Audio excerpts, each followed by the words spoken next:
Thanks everyone for joining us tonight. My name is John Brooks, and I'm going to be your host this evening. We have two amazing cardiologists who we're going to talk to tonight. We're going to talk about something very amazing. Actually, we're going to talk about something that Washington State University calls the most extraordinary therapeutic and most extraordinary preventative breakthrough in the history of medicine. Okay, and so joining us tonight is Dr. Pratishtha Gandhi and Dr. Mark Gordon. We're going to start with Dr. Gandhi. I'm just going to tell you a little bit about her. Dr. Gandhi is a global healthcare leader, preventive cardiologist with a mission to eradicate cardiovascular disease by preventing heart attacks and reversing heart disease using non-invasive, cost-effective treatments. She was India's first woman preventive cardiologist and founder of IPC, which is the Institute of Preventive Cardiology, which she founded in 1999 in Mumbai. And she pioneered the concept of preventive and non-invasive cardiology, for which she was applauded by the late President of India, Dr. Kalam. And some more about Dr. Gandhi. She's amazing. Under her leadership, IPC centers have treated more than 50,000 cases, which involve international cases as well, with a 95% success rate. She is the CEO of her established IPC Heart Care Center in the U.S. in Southern California.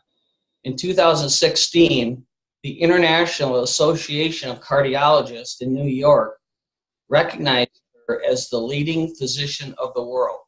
And also, she was recently awarded Top 50 Global Woman Healthcare Leader in March of 2017. So with that, and then also I'm going to tell you about Dr. Mark Gordon as well. Dr. Mark Gordon is an expert and an international leader in NRF2 technology.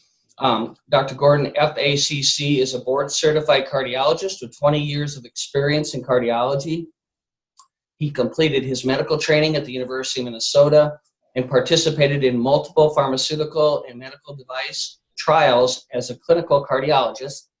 He served as governor for the state of South Dakota for the American College of Cardiology and was the director of medical education at the Avera Heart Hospital during his tenure there.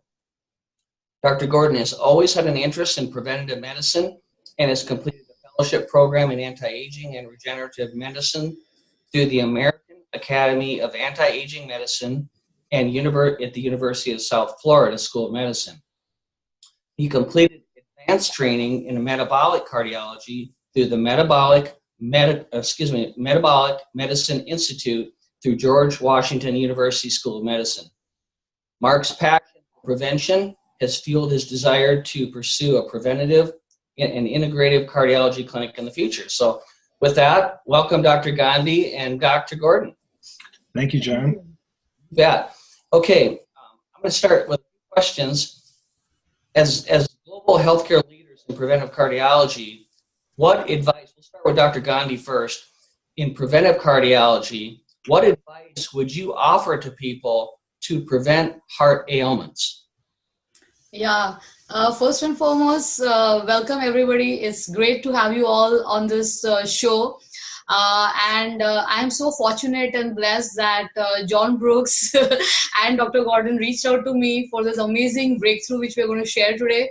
So because I was always searching out for something new, and we're going to talk all about, especially with the focus on the heart today, so that I think all of you have a heart, right? Nobody's heartless. So all of you who need to keep their heart strong, young, and fit need to know this. So keep your eyes, ears, and all your senses open.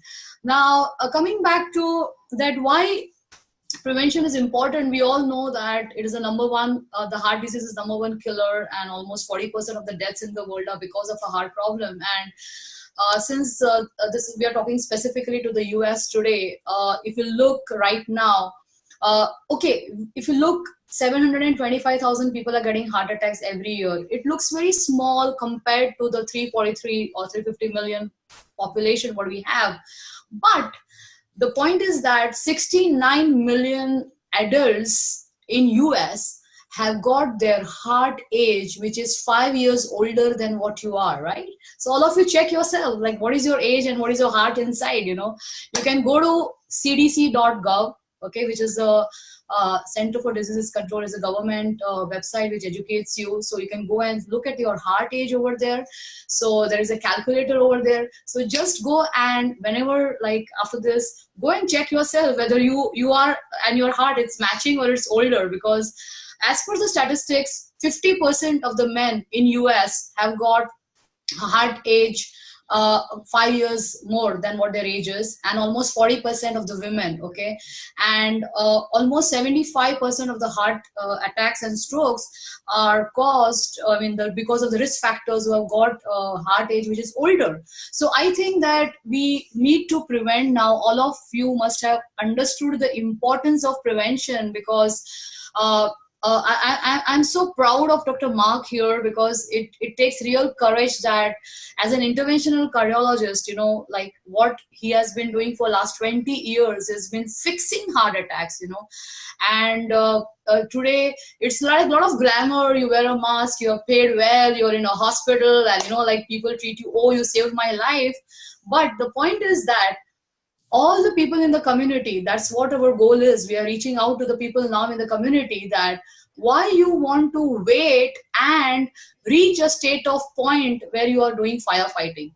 We put smoke detectors at home, and we have alarms, and we have this. So why we are not having detectors inside our heart system which will help us? So today we're going to talk a lot about that. So for the prevention, I will just quickly tell you that what tips, what we talk is that, especially the prescription, or what we say, like a general advice for a younger heart, most important is that you should know your numbers. You know, you should have your blood pressure, you should check your blood pressure, it should be less than 120/80. Check your cholesterol or your blood work. You can work with your doctor on lowering that. Work on your diabetes, especially a lot of people are in the pre-diabetics, you know, so we can work on that, insulin resistance. Then tobacco use, we should avoid the tobacco use or avoid the secondhand smoke. Most important is the diet, you know, the diets what we are having. We encourage more of home cooked meals, or low fat vegetarian diet, which is very, very good for the heart. Most important is physical activity, like almost 150 minutes per week, and obviously having a healthy weight. You know your BMI and keep it healthy, like around 23 is good. So just a quick and I think Dr. Gordon can also share more. Certainly. Yeah. So getting back to your question, John, about what can you do to prevent cardiovascular disease? In the fellowship that I did in anti-aging medicine, one of my mentors, his name is Dr. Mark Houston out of Vanderbilt in Nashville, very bright guy. And he has this saying that there's 3 finite responses of the artery to an infinite number of stressors. And those finite responses are inflammation, oxidative stress, and immune dysfunction. So what he means by that is the blood vessels in your body respond to things, be it high blood pressure, be it small little micro tears in the wall of the artery, things like that. They respond to that in an attempt to heal the problem. But oftentimes this healing process is over-exaggerated, and that's what actually leads to, say, the buildup of plaque in arteries. When your immune system is out of control, when your inflammation in your body is out of control, and when your oxidative stress is out of control, it causes that healing process to function in a maladaptive way. And instead of making a nice, smooth, healing scar over, say, the tear in the micro part of the artery, it causes this big cholesterol plaque to build up. So we always thought that it was just cholesterol that led to cardiovascular disease, but it's really much, much more than that. And Dr. Gandhi can attest to this, that the standard lipid test that people do here in the United States doesn't really help that much, because it kind of gives you the 30,000 foot view, but you really need to dig deeper. And specifically what you need to look at is the oxidized LDL, the LDL cholesterol that is oxidized. And a standard lipid panel does not do that. You have to get an expanded lipid panel to do that. The oxidized LDL is the nasty stuff. That's the stuff that gets into the wall of the artery and starts to form that plaque. And the reason it's oxidized is because the oxidative stress in that individual is high for whatever reason. There could be a number of reasons. Poor exercise, poor diet, other chronic inflammatory conditions that might be going on in the person's body at the time. It's well known that people with autoimmune diseases have higher levels of coronary artery disease because their inflammation all throughout their body is much, much higher. And so that accelerates the process of forming plaques in the arteries. So standard cardiovascular treatment basically is, I tell people, if you need a muffler, you go to Midas, because you're going to get a muffler if you go to Midas, right? If you go to a cardiologist, you're probably going to get a stent. But Dr. Gandhi and I would like to do everything in our power to try to prevent people from getting stents, okay? And there are ways that you can do that through integrative healthcare, through diet, exercise, lifestyle changes, and so forth. And that's kind of the goal that Dr. Gandhi and I have, is to try to help people get through this process without winding up with a bunch of hardware in their heart. Wouldn't you agree? Yes, absolutely. So Dr. Gandhi, perhaps you could talk a little bit about the role of, say, inflammation, oxidative stress, and what you've done and what you see as the potential therapy for that. Absolutely. Actually, as you rightly said, that standard care, according to me, is no care, because we are missing out on a lot of the cases. And currently, there are a lot of pitfalls and gaps in the diagnosis and the treatment. And as we see that, as you rightly said, that even after doing angioplasty or bypass, the blockages are coming back. That's what we always, see.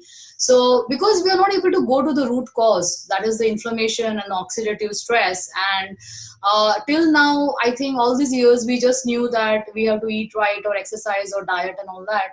But the NRF2 activation is such a powerful technology, and it's a real new breakthrough in medicine, what the Washington State University, the results are. So let us a little bit talk about let's go to the cellular level, that we have all studied in high school biology that the cell has got mitochondria, which is the powerhouse of the cell. And there are a lot of, in the production of the energy, there are a lot of free radicals, which are excreted in the cell. And when we are young, there is a good healthy balance, which is there, of the antioxidant enzymes which are secreted, which combat these free radicals, But as we age, somewhere this gets lessened, and oxidative stress increases, and not only heart, but I think all the diabetes, which is one of the biggest risk factors actually in heart problem, what we call the other diseases also related. I'm not getting, because we are putting mainly to the heart, but the point is that it is very important to reduce this oxidative stress. And one of the main reason why the blockage begins is, like, as you said, the nasty little guy, small oxidized LDL, which actually should be tested. That is also happening because of oxidative stress. So when the NRF2 protein messenger is activated in our body through the right ingredients which are administered, then it can go, and it goes, and it's like a messenger, it's like goes to the nucleus, and then it goes and knocks on the genes, and the good genes which will produce these enzymes start getting regulated, and a lot of these anti-inflammatory genes get activated, anti-fibrotic. So all these genes start getting activated. And what I love about the NRF2 technology is that it is so natural, because I always believed in something like, I have actually a tagline that heal your heart naturally, So I feel that this technology is so powerful, because this is something which I've been talking for 20 years. And I think that law of attraction brought me this breakthrough in medicine, that this NRF2 activation will now go and actually correct your body's wrong things which were happening, and make it right, so that your body, it starts healing itself and starts working on your cardiovascular system in a very positive manner. Mm-hmm. That's excellent. And so the thing to point out is, this NRF2 protein that we're talking about, it's not just effective on the walls of the arteries, it's effective all throughout the heart and all throughout the body. Absolutely. For that matter. But since we're talking about the heart tonight, There are studies that you can go read on PubMed about NRF2 activation and the protective effect that it has on the lining of the coronary arteries, the endothelium, on the heart muscle cells itself, on the electrical system of the heart, and so forth. And so some of the studies, in fact, looked at the protective effect on heart muscle cells in a condition called pulmonary hypertension, and how it could prevent the development of congestive heart failure on the right side of the heart related to pulmonary hypertension. Perhaps, Dr. Gandhi, you could just give an explanation to the audience what pulmonary hypertension is and why that's such a bad thing, and why it's important to protect your heart. Yeah, especially pulmonary hypertension is not a good condition to have, because the patients suffer a lot in that. And actually, we have this study where NRF2 helps this kind of conditions, and especially in our clinics too, we see a lot of heart failure patients, and right-sided heart failure is very, very difficult, almost impossible with medical management. And I think that NRF2 is really a boon, to for this kind of patients, as for the study results. Right. Additionally, there was another study on saphenous veins, and for those of you that are familiar with saphenous veins, it's the vein that they take out of the leg that they use for bypass grafts. It's kind of the conduit material that they use. But the problem with using veins as bypass grafts is veins are small, thin-walled vessels. They were never designed to carry highly oxygenated blood or high-pressure blood. And so the walls of the veins respond poorly when they're switched from a venous conduit to an arterial conduit. And what ends up happening is all of that shear stress on the inside wall of that vein over time leads to the buildup of what I call grunge. It's not the same as cholesterol plaque that builds up inside arteries, but it's this grunge that builds up and leads to blockage and ultimately failure of the bypass graft. And in one of the studies, they found that NRF2 activation could completely halt that process. Absolutely. And that's a critically important thing for patients that have had bypass surgery. Yes, and I would like to add that there was a study done in Denmark where they actually had this 500,000 population, and they checked out that who had done bypass surgeries, and they found that after 10 years, actually the death rates started skyrocketing almost to 60 to 80% on people who had finished 10 years of bypass surgeries. And as you said, that conclusion was the same thing, that the grafts which were put in, they started getting clogged again. And so most of the times the surgery lasts for 5 to 10 years, and people have to go through. So like there's a trend in Australia, like people have to do 2 times, 3 times and redo surgeries. So that is where I feel that NRF2 activation technology can help a lot of patients after even angioplasty or a bypass, because the audience has to understand that angioplasty or bypass are just temporary methods to increase the blood supply to the heart. It doesn't take away the process of oxidative stress or inflammation which is happening in the body. That is a root cause. So that is where all these people need help with this new technology to safeguard themselves. Right, I agree. And so many people, after they've had a stent or bypass surgery, think, oh, I'm fixed, I'm done, I don't have to worry about anything anymore. And it's like, no, that's just the beginning, because from this point forward, you're going to be at higher risk for more blockages developing. And if you're not proactive right now and do something to prevent further blockage by reducing that inflammation and that oxidative stress, you're going to be right back here in a few months or years, and you're going to have more, right? Yes. And so that's a tough thing to get through people's head. And it always drove me crazy when I would have patients that would come in after perhaps a heart attack and a stent, and they were still smoking. It's like, what part of this do you not understand? That smoking is massively increasing your inflammation and your oxidative stress. So, right, we need to do a better job of educating. So my epiphany, so to speak, occurred, probably 15 years ago, when I decided I wanted to get more into prevention. And that was, I got called in at 2 o'clock in the morning, a 35-year-old guy was having a heart attack. So what do? You rush him to the cath lab, you put in a stent. And as we were preparing this guy to get ready to do the angiogram, I just said to myself, we have got to do a better job at preventing heart attacks. We have to do a better job at preventing heart disease, because 35-year-olds are not supposed to be having heart attacks. So The Western culture, the standard American diet is it's horrible, and we need to do a better job at educating everybody. Absolutely. And actually what you face over there, actually in India, the problem is that the patients are getting the disease 10 years younger because of the stature and the size of the coronary arteries. As you see that in the Asian race is smaller than the Caucasian race, so we have this, actually India is diabetes capital of the world, actually, with more than 35 million cases. And I have this typical problem in the clinic, like we have 32-year-old, like having already done 2 angioplasties, with small kid. So I feel that this kind of technology, NRF2 technology, will help this kind of patients a lot, because surgery is no answer. Mm-hmm. Yeah. All right, John, we'll give it back to you. Okay, great.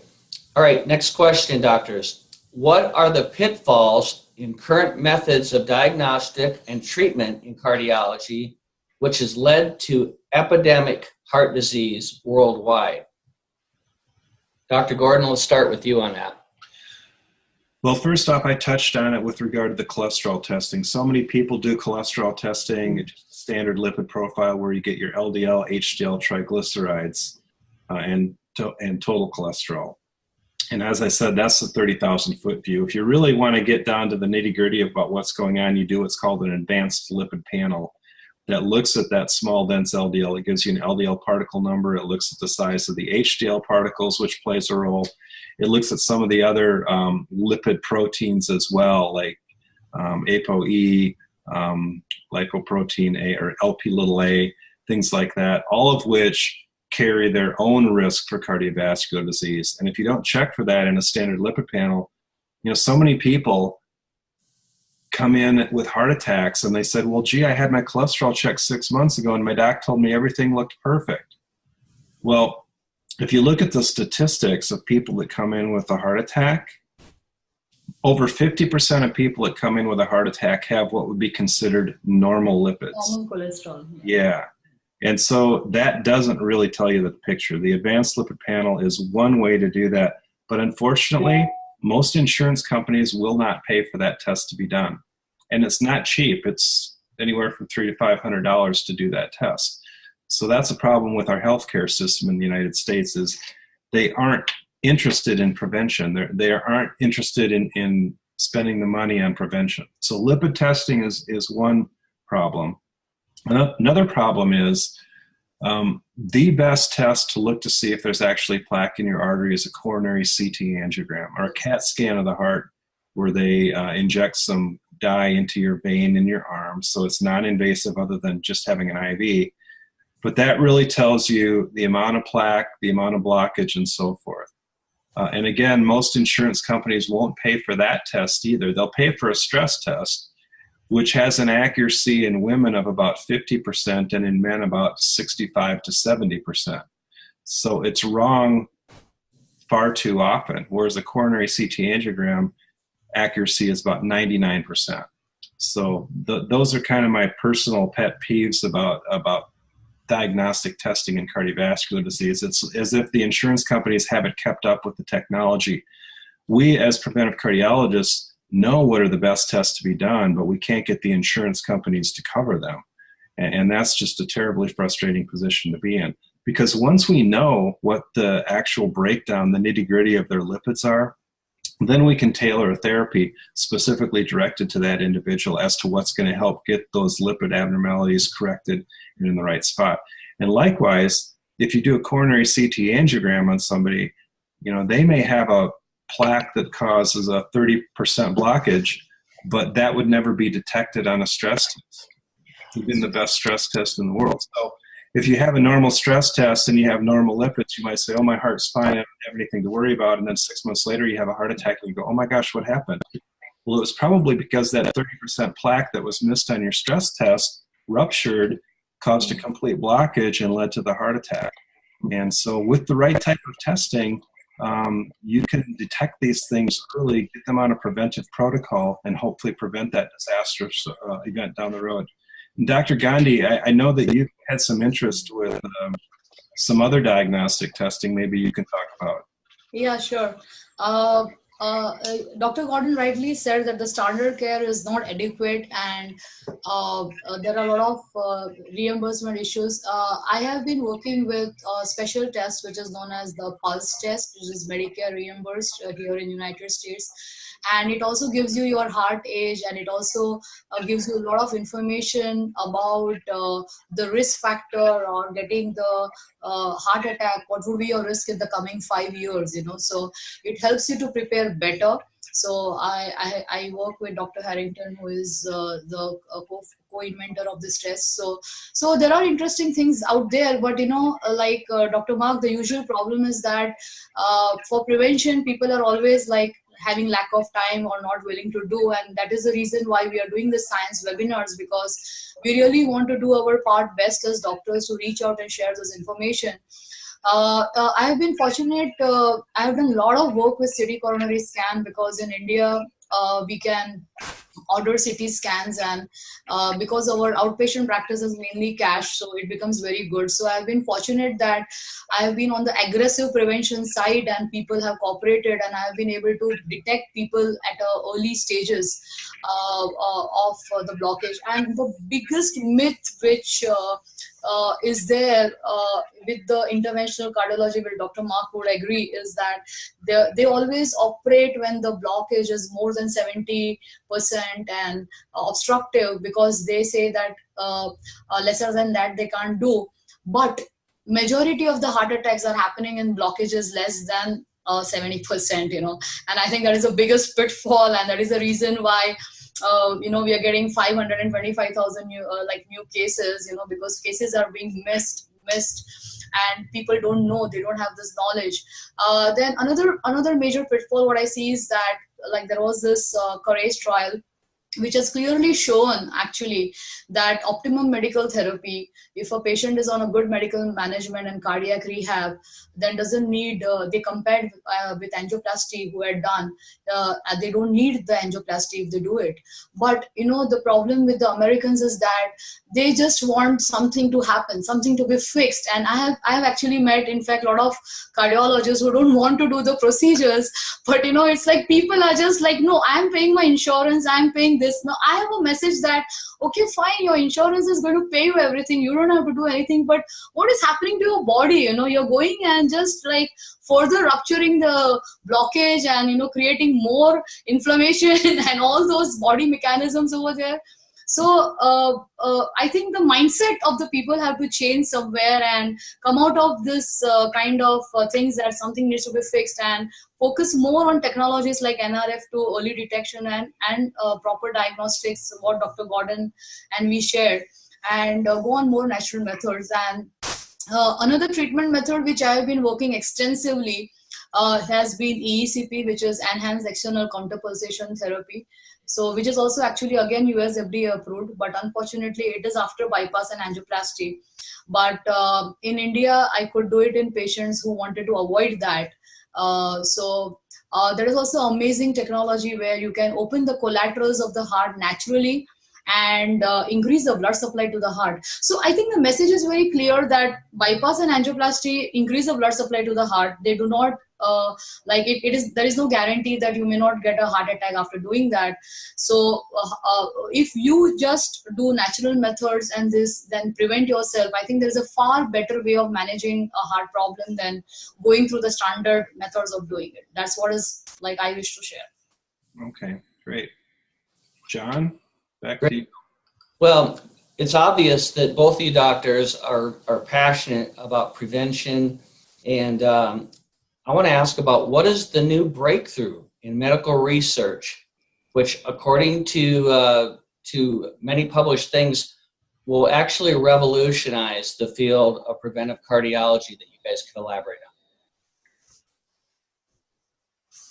Yeah, so as we discussed that we have the studies about NRF2 activation, and according to me that is the greatest breakthrough, because the way I look at it is that we had this entire era of cholesterol and statins.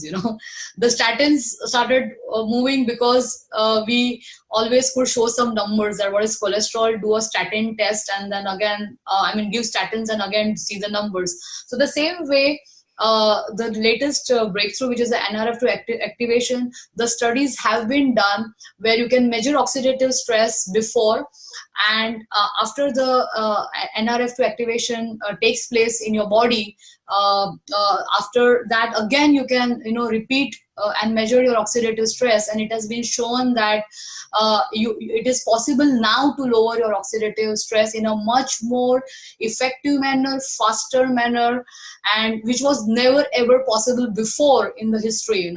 And that is what something has excited me, because like from last 20 years I've been working on oxidative stress, free radicals. I've also because I've been one of the proponents of chelation therapy, which is also known to reduce free radicals. I've co-authored a book with Dr. Alman Cranton, who is one of the authorities in US for chelation, has written book Bypassing Surgery. So I wrote the India edition with him. So I worked a lot on finding methods to combat free radicals, and I feel that the concept of giving vitamins is outdated. It is not, it is weak, and what we have found is very, very potent. It is it's like a Ferrari, I would say.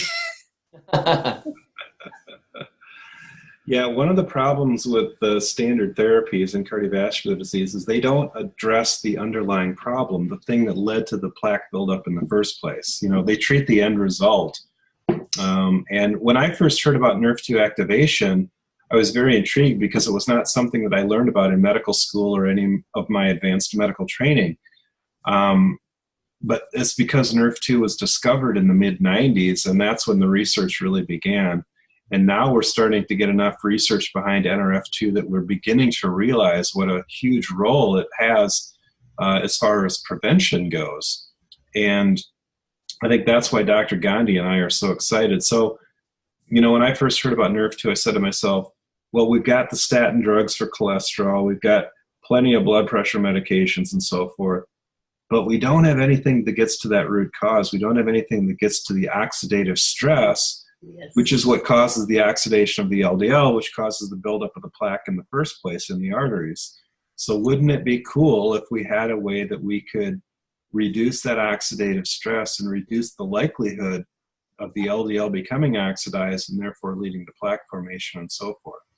And so as I learned about NRF2, I dug deep into the literature. I started reading everything that I could about NRF2, not only with regard to cardiovascular disease, but also many, many other conditions. Because a couple years ago, Time magazine had a cover that said inflammation, and basically they said it was the root cause or the contributing factor to so many different diseases that we know about.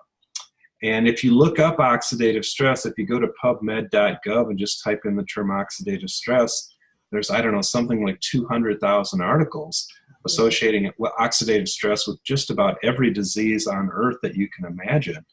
And so reducing oxidative stress can have a beneficial effect, not only for cardiovascular health, but also for the entire health of your whole body.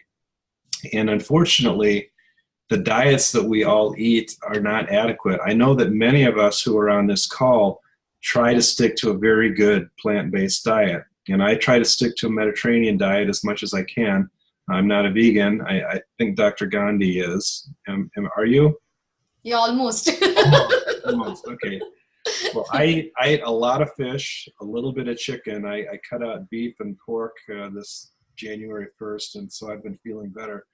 But you don't necessarily have to do that. There's healthy, low inflammation diets or anti-inflammatory diets and so forth that are paleo as well. So I'm not here to push one specific diet on anybody.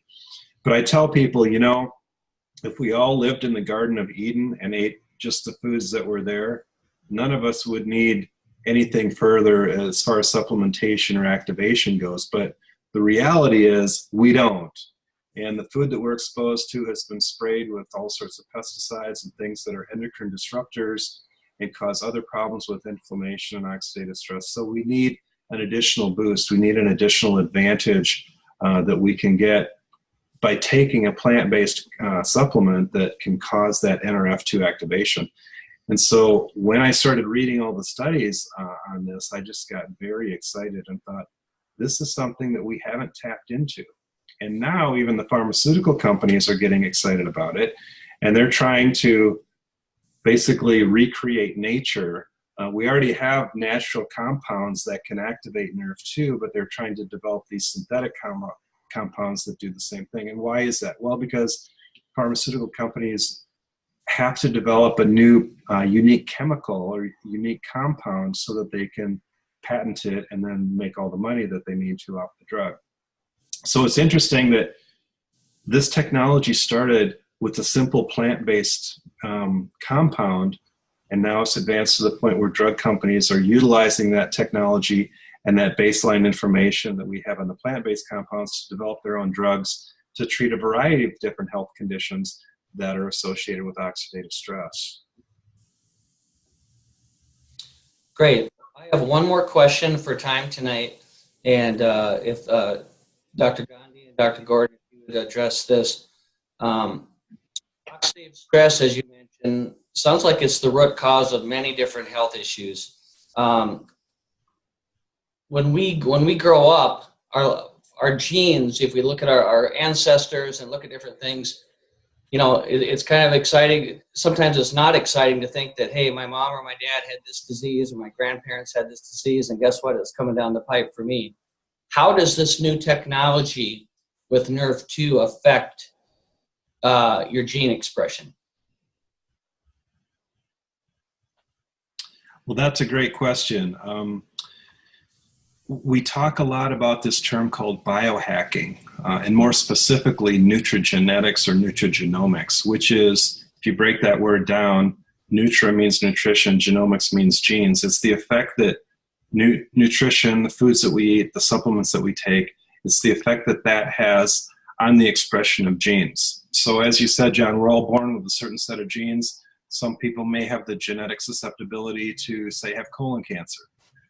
Well, it used to be, we thought that, you know, if you've got that genetic susceptibility, there's really not much you can do about it. But now we know that you can turn on and you can turn off certain genes. And so if you do have the genetic predisposition to, say, having colon cancer, eating the right things and taking the right supplements may turn those genes down or turn them off so they never get expressed and lead to the development of cancer. And that's just one example. There's numerous other examples where you can talk about activating the good genes and deactivating the bad genes. And that's what we're really doing with this NRF2 technology through nutrigenomics. And that's what's so exciting. You know, 15, 20 years ago, we never would have dreamed that we could do that with something as simple as a plant-based compound. But it turns out that, you know, nature perhaps may have the best pharmacy available to us if we would just utilize it. And people are recognizing and discovering things all the time now that can help us in the preventive world. And I'm really excited about that. Yeah, and mainly like I come across a lot of people, like, you know, whose parents have got a heart problem or they have died of heart disease, and most of the times they are living it to fate, you know, oh, like, you know, they had it, I will get it, and they become very laxed, you know, and they don't want to take preventive measures, that living up to fate that anyways they will get it. So I think this is a great boon for the people, and I believe that there is this WHO slogan which is there, that place people's health in their own hands, you know. I think it's very powerful, you know, and I used to always wonder that how can you place people's health in their own hands, you know. But I feel with this NRF2 activation technology and the plant-based supplements, which is so easy for people, that they can work and, you know, make good genes, like turn on good genes and control the lot of oxidative stress which relates to aging and heart problems and all. So we have got something amazing which was never before, and I feel that it will empower a lot of people around the world to take care of themselves. Yes, absolutely. Perfect. Well, prevention is better than cure, but no one walks the walk. Walk the walk on prevention. And Dr. Gandhi, if you want to have your closing remarks on that. Oh, sure. Actually, yeah, because Working in prevention is really sometimes gets frustrating, you know, because I've given so many talks, I've lost count of it, done to millions, but Mark has been lucky. They all come to him and, you know, they're all in a rush and they listen to him what he says because they are in emergency. So they have no choice, you know. So, but when people come to us, they are not in emergency, right? So they want to stray around a lot. Anyways, but the point is that that's why I said that walk the talk, that the point is that I feel that majority of the people are interested in prevention and very few are committed to prevention. Now, what I mean by that, you know, is like when you're interested in prevention, you may do, may not do, or do what is easy and convenient, you know. But when you are committed to prevention, you will do anything what it takes to prevent a problem, you know, and that's the difference. So I'm hoping that the audience out here and all the wonderful people who have been listening to us, and thanks for your time and what we hope that me and Dr. Gordon have shared whatever experiences and knowledge with you will benefit you. But walking the talk is that taking action, being committed, doing whatever it takes to keep your heart healthy, keep yourself healthy, keep your family healthy, keeping the people around you healthy, and taking the steps which are necessary to achieve that positive state of health, you know. So I think that I would just want everyone to awaken to this wake-up call by the two cardiologists out here, and especially Dr. Mark, who has given up his cath lab and is dedicating most of his time for prevention. I really salute this great man, you know, because we America needs doctors like him. That's what I truly feel, that who is reaching out to more and more people. And I think now at least we all can sleep well at night, you know, that we are not giving the bad news, but we are giving the good news that you can take care of your heart and you can take care of your health. Thank you so much. Thank you, Dr. Gandhi. I just want to close with one thing. There's a lot of truth to some old Chinese medical texts, and I found this quote. I'm going to read it to you. It was from a first century, no, it was actually from 2600 BC, the first Chinese medical textbook that was ever written.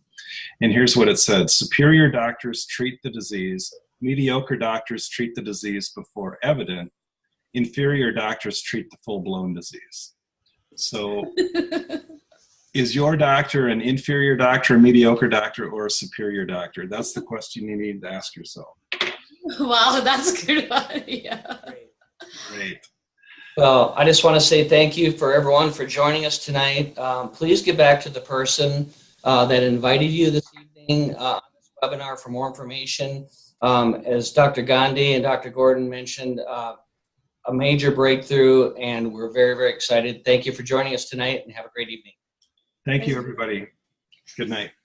Thank you. Thank you.